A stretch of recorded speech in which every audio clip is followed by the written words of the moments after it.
12. How old are you? 13. 12. 17. Masha. How old are you? 21. Masha. Don't need 21. How old are you?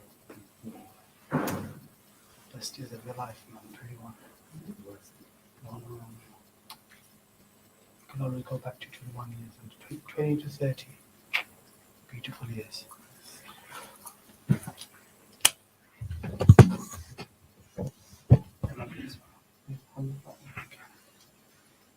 أعوذ بالله من الشيطان الرجيم بسم الله الرحمن الرحيم الحمد لله والصلاة والسلام على أشرف الأنبياء والمرسلين نبينا محمد وعلى آله وصحبه وسلم.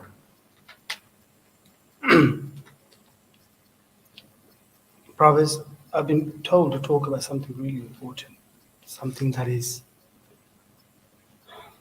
that at the same time very difficult to talk about, because this thing is like a treasure. But the thing is, every single day from that treasure, a piece of you is coming out. Another example been given is like a big solid ice. But from that, the ice is actually melting away. Okay? The brother at the back of you is laughing, you can leave the room if you're going to continue to laugh. Okay? If you continue to laugh, then you can leave. Jazakallah khair. Now, this treasure I'm talking about is nothing but your very organs that you have within yourself. The very limbs that you have, that you carry with yourself with honor. The very flesh and bones and muscles that you have. That's the biggest blessing you're ever going to have. If, for example, you were to go to doctors and they say, listen, Mr. Ahmed or Mr. Muhammad, I'm very sorry to say, but your organ has failed you. It's not working anymore. How would you feel? You would feel as if the whole world has crumbled down. And then they put you into a long line telling you your organ transplant going to take a good number of months. Then you get to realize that you're taking much more than expected. This is the ni'mah of siha, the health. And then you have the other biggest blessing, and that is the ni'mah of time. Okay, the ni'mah of time. Many of you are really young, but what you're doing at this moment is grabbing the best of moments you can ever gonna have in the future. But the years of being inside your mother's womb has gone long time ago. Okay? And then you have left, some of you have left your childhood. Now, how do you know you have left your childhood? Is you start cracking your voice. That's what they say. Or you start having certain hair in part of your body. It's called the maturity or the puberty age, which is very known. But when the childhood years leave you, every other coming years that you'll be going towards can go really quick. You won't be able to hold on to it very fast. It can go much more faster. I said when I first came that the years of 20s are very beautiful. It's because the ages of 20 to 30 is when you're making yourself productive. You're establishing yourself. I say childhood is very important.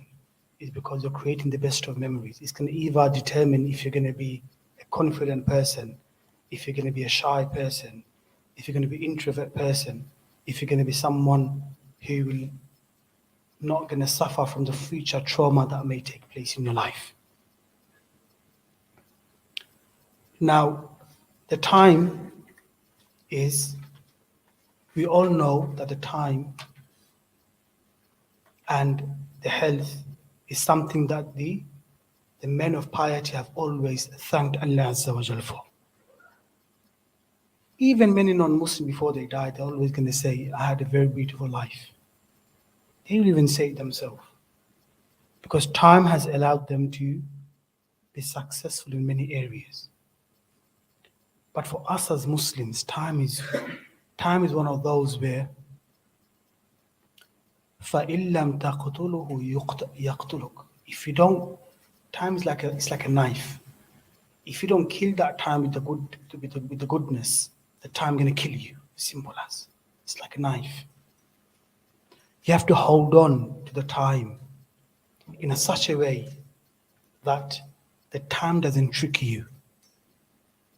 Because the time could be deceiving at the same time. Time is a deception. Why I say that is because many of those young men and women who are wasting time today by doing all those type of activities that is not pleasing towards Allah Azza wa Jal, whether it be selling drugs, whether it be listening to a lot of music, whether it be doing all the haram activities. They are in a little bubble. Probably listen up. They are in a little bubble that hasn't popped yet. They are thinking that mulki la yubla, my kingdom, my life that I'm living at the moment will never gonna vanish. It will stay the way it is. Until they realize that actually, hold on, that very time that I have is very limited. It can't be something that will last forever. When responsibility comes in for certain people, they already feel that many things are coming to an end.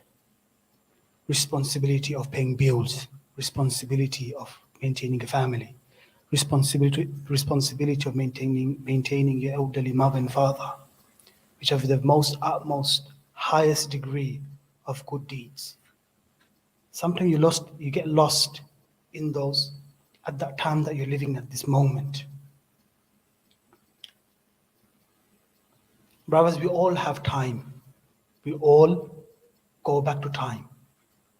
The very famous timing that we go through is when we go through those seasonal ones. We say it's summertime, spring, summer, autumn, winter. We all remember those timing. Then we have, and that's a collective timing that we go through. Then we have timing that us as human beings, us as young adults, it matters the most to us. We kind of start contemplating a lot, and these are our years of secondary school and years of primary school and years spending time with our loved ones, and also, I would say, our birthdays. And it's quite funny I mentioned birthday, because not to say that something that is praiseworthy to celebrate. I'm not trying to say none of that, okay, because we don't celebrate birthday anyway, okay? But when the years come by and just leaves, you start contemplating that, you know what, this whole year has left me. I can't get it back anymore. It is actually a very emotional time for an individual, you like it or not. He finds it emotional when that year goes by. Wouldn't you even think for 5 minutes or 10 minutes to know what, subhanallah, this whole age has left me. I can only think forward. This is just a gist of this life. Because as years going to go by, as old age going to come in, it's going to be much more difficult when the years are going by even more. That's why Rasulullah sallallahu alayhi wa sallam said in the hadith, just before the hadith, I'm just going to say a small analysis that's been done by a non-Muslim. He said that 70% of human being actually waste. 70% of your life is actually being wasted by doing things that is very unnecessary. Even at workplaces, even at home, even with the colleagues, even with the family members, it's all just joking around, just banters, just sitting around, watching something there's no benefit at all, playing console game for hours on end. Okay, these are all, mizah, all joke and fantasy. 70% we all lose it. SubhanAllah, if we sleep for 20 years of our life, and in that 20 years, we can't even remember half of our dreams. So what is the remaining life that we have? What importance does it really have? Just the same way when a person will be raised up in front of Allah Azza wa Jal. Allah Azza wa Jal is going to remind him, how many days have you lived there? بعض يوم أو بعض يوم, day or a half a day. That's how you will say, maybe a day or a half a day. Think about it, brothers, after being raised up from being something to nothing and then becoming something again. Because, brothers, not all of us was nothing before. Remember this. We were not even mentioned. Then we became something, a human being. Now, after being something, you can be nothing again. That's what you call the stage of maut. Stage of maut. I don't know if you have ever buried a young man. Have you buried him before? Anyone? I've buried a couple. I buried a couple of young children, a small baby, and we put him under the ground. Even when he is raised up or she is raised up, what will they say? They will ask Allah Azza wa Jalla, I've only lived here for half a day or a half a day. Simple. Nothing more. Then Jalla wa Ala will take you on a journey of what you actually have done in this world. It's like a flashback coming around, going by in front of you. And then Allah will remind you, you done this on such and such a day. This is what you did. This is the sin that you fell into. This is the time when you never asked me for tawbah, for forgiveness. He'll remind you. Brothers, Rasulullah said in the hadith, An-Ni'matan, the very, very famous hadith that most of the ulama, most of the people, they always quote. Ni'matan maghbunun kathirun minan nas. The two blessings that is very much forgotten, very much, forsaken. And that is as-sihhat wal-faragh. That is the best of time that you have, the best of health that you have. This is the sihha. So much energy to burn. All of you, probably most of you like fast, races, can play football all day long. That's the best age that you have. And then you have so much time in your hand. Sometimes you think, wow, like today is going to be a boring day. It's going to sit there. So much time you can actually utilize. The same way Umar Khattab, once he was passing by, and then he saw an old man. He actually had so much lands. And he was talking to him. And Umar Khattab was telling him, you got so much land, why don't you plant something? And he was saying to him, Ya Umar, qad amut. I'm not going to live for long. Maybe I'll die. I don't have time left. Maybe tomorrow, maybe after a couple of years. And Umar Khattab, he reminded him, he said, La igris fatu'jar alay. He said, no, plant it and you'll get reward for that. The very land that you have, don't let it to waste. Meaning whatever asset that you'll have, your health, your wealth, use it for something that you can gain skills with. Skills. Go to YouTube and learn about skills. There's so much thing that you can learn now that you will benefit maybe in my age, maybe in your 20s. Certain things, guys, school will never going to teach you, I'll tell you what. Okay, school will never going to teach certain things. It's only taught to the rich kids in America, in Britain, in far, far places. It's, for example, how to make money. And I should be talking about this in the masjid. But how to make halal money. But you need certain skills for it. How you do it is available. A teacher, have you ever heard a teacher telling you this? You go to school, you study so many subjects. 12, 13, to what? At the end of the year, to become a staff of a company? Huh? To become a staff. That's it. And you have to work your way up for 5, 7, 10 years and then you become a manager. Still a staff.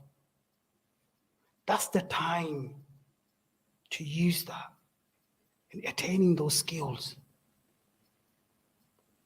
Am I speaking too much out of the, is it like too much to handle or something? No, because you can learn it. Subhanallah. Another story of Abdul ibn Shuraykh. He's one of the great scholars of the past. So he was with his students. He was actually passing by and he saw some of his students. He saw some of his learners. And they saw him just kind of lazing around, basically, some of his learners. And he told him, all my learners, what are you lot doing here? He's waiting around. He's walking past. He's saying, yeah, ya Ustad, عندنا وقت كثير, we've got so much time, just chilling around, That's what they meant, basically.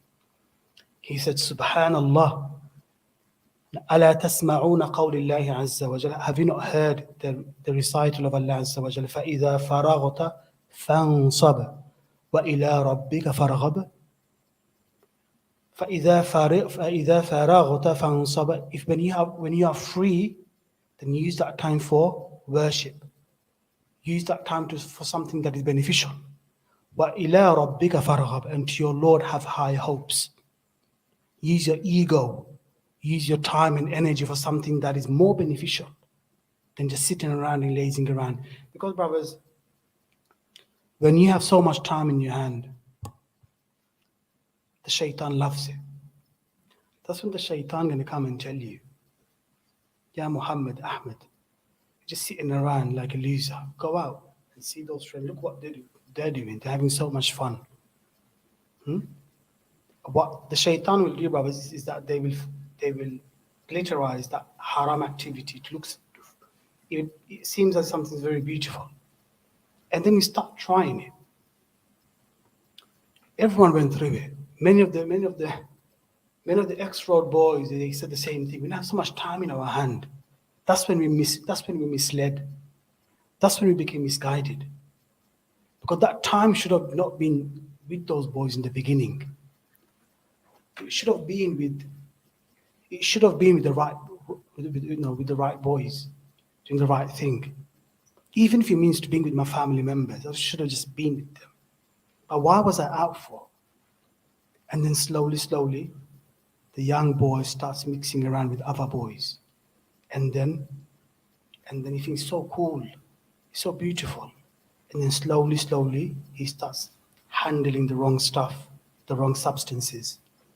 And then by the time you know it, he's on the scooter, he's on the car, selling those substances to those shavs on the road. And then as years go by, he starts losing his real. He feels yuck in his heart, and his family disown him or kind of don't like him anymore, because it comes with the whole culture, brothers. Road life comes with the whole culture. So that, brother, it doesn't happen overnight. It happens by time. Al-khutwa.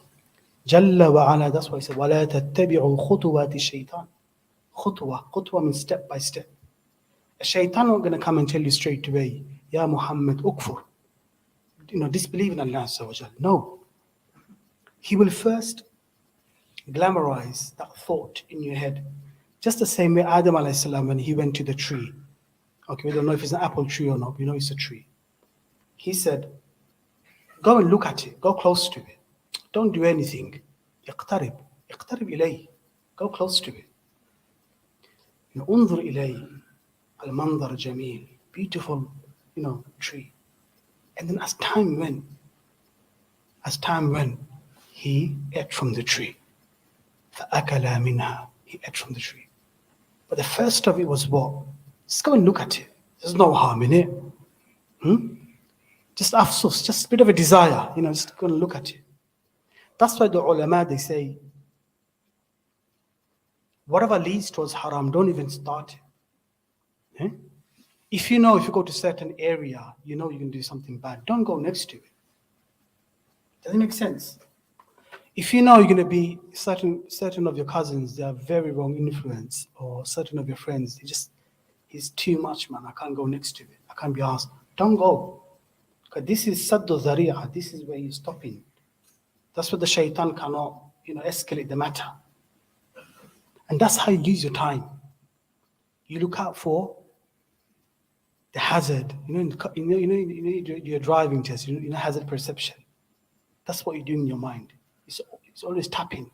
That's hazard. That's hazard. I'm not going to go next to it. Even we have to do it. You might be thinking me standing next to you, I've probably passed all of it. We still go through the same issues, but in a different way. And we still have to kind of analyze and scrutinize what is good for us and what's not good for us. Okay? Then Jalla wa Ala, he says, Wal Asr, Innal Insana Lafi Khusr. Verily by time, mankind is in loss. Meaning everyone's in loss. Then he does, Illa alladhina amanu, illa adatul istithna, illa except, illa alladhina aman, those who believe. Meaning they have got faith in their heart. It's illuminating. It's always thumping. And this iman, my brothers, is like you have to always keep it lightened. If it's not lightened, it's going to be darkened. If it's darkened, then you're prone towards any kind of negative aspect of your life to kind of come into it and kind of ruin you. And that's how it is. The time will also be questionable on the day of judgment. In fact, when you're going to be raised up in front of Allah Azza wa Jal, the leg's not going to move until Jalla wa Ala can stop you there and then can ask you, your youth before your old age. Shabab qabla haramik. Your youth before your old age. So what are you going to have? If that's not been used in the right way, in the positive way, in seeking knowledge, in rectifying your Quran recitation, in being with the right people, you're learning a skill. Because if your intention is good, then Allah Azza wa Jalla even going to put reward in every single thing that you're doing. Even staying away from haram and learning a skill, you could be rewarded. It's rewarding. Because you're doing it to earn halal rizq. Subhanallah. There's people out there, guys, they don't care where the sources of income is coming from. I know so many. They don't care if they, sell alcohol or drugs, whatever. All the main concern is to make money. So if your intention is correct, if your niyyah is salih, is good, then every single thing is going to be easy for you. But it starts from a very young age, actually. Some would say, I don't have time for that. Whatever myself, whatever the ustad or sheikh is saying, I don't care. I'm going to continue the way I am. That's another problem. Because when you do reach an old age, in the later age, it's too late. Because you're going to come to Allah with so much baggage, so much habits. It's going to be much more harder to break. If you start from now, if the salah, if tazkiyah, purification of your soul, everything starts from now, it'll be much more easier to run away from haram than go next to it. It'll be much more, you've trained yourself already. Your understanding of deen is much more there, is much more stable. You have stabilized your iman. So when you see the haram activities going on, it's not going to matter for you. So it starts from now, actually. Because everything needs training. Everything needs... in school, you don't study so many subjects. Have you realized that? Have you ever questioned why? Why do I have to go through like 15, 14 subjects? Because you as a human being are going to be able to find out which one's my strength, which one's my weak point. And then you start specializing certain subjects for your A-levels, isn't it? You start learning certain subjects, 4 or 5 for A-levels, and then when you go to uni, so much options available for you. And then you specialize in a subject. That's how it is. When you're young, you see a lot of things. You get to learn your strength as years go by. And then you focus on that strength with the deen added. Okay, because deen and your normal life has to be conjoined together. It can't be separate. Sometimes what tends to happen is the family environment doesn't help for certain individuals to actually pray. It's quite sad. It does happen. I've seen a lot of young adults where they find it hard to actually pray or do good deeds because the mom and dad don't even pray. Okay? I've seen that many, many times. It's quite disheartening for the young adult. One of my learners actually told him, no, I'm not going to mention his name, just for the sake of his name is Ahmed, for example. Say, Ahmed, how can you stop praying? He said, yeah, Ustad, no one prays in my house. I feel bad when I'm praying. What if I enter Jannah and they all go to hellfire? I'm like, look, you can't be thinking like that. At the very end, you will be the person who will spark Iman in your household. But don't ever stop and tell them beautifully. Tell them that, look, I'm praying, everyone, let's start praying. Remind your mom and dad if they're doing something wrong or negative. Don't start shout at them. Tell them beautifully, like look, mom, that's what you're doing. Look, Abba, that's what you're doing. That's not how you do it. And guess what? They might say, Dur hori handaki. What do you know? They might say that, but don't stop. Don't stop.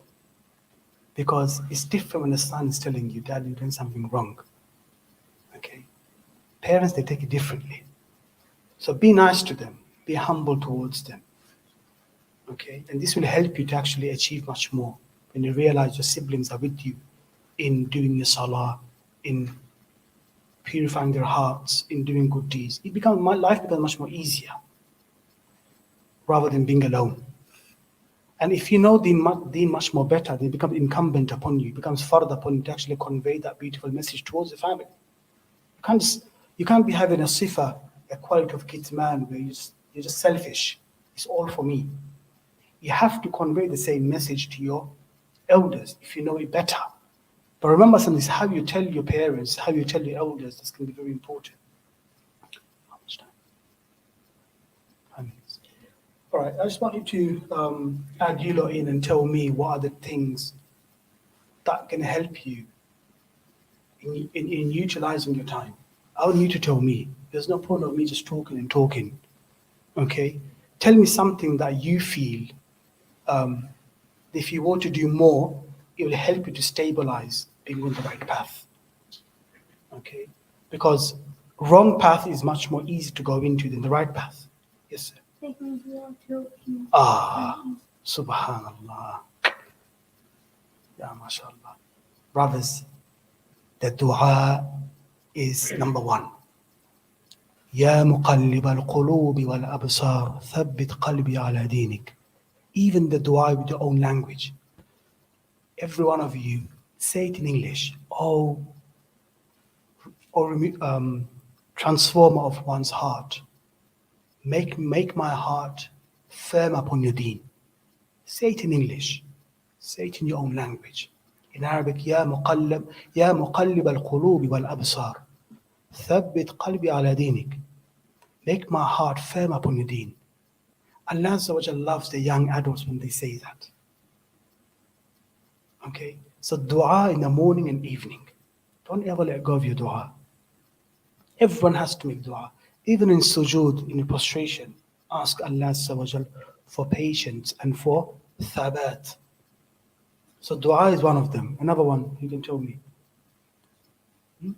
Anyone from the back? Anything that may help us to stabilize our iman or help us towards our path. Yes, sir. Okay. Make timetable of your. Yes, true. Okay. Everyone makes timetable. All right. If you don't want to make a timetable by writing it down, and let's keep in your head. Okay. Look, in the evening, that's what I'm going to do. At night time, before I go to sleep, this is what I'm going to do. I'm not going to. And the worst thing that you can do, guys, is waste a lot of time after Salatul Isha, at night time, going outside, being on the phone. The shaitan are more active at night time than the morning time, I would say. Okay? And the shayateen of the jinn world, they are much more active at night time. Okay, so can bring about more trouble in your life. Okay? So having a productive timetable is very important here. So it starts from Salat al-Fajr all the way till Isha. So writing it down, what I'm going to do for the day. Okay, and remember something, being with family members is not wasting time. Spending time with the parents, smiling at your mum, smiling at your parents is actually ibadah, it's actually worship. Subhanallah.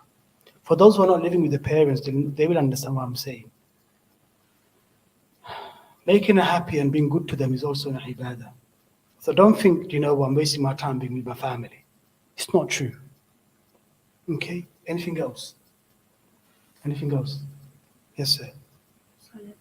Salat. Okay, salah with jama'ah. Salah with people who already praying with you. وَارْكَعُوا مَعَ الرَّاكِعِينَ. You do ruku' with those who are doing ruku'. Sujood with those who are doing sujood. So being mindful of your salah. وَالَّذِينَ هُمْ فِي صَلَاتِهِمْ دَائِمُونَ.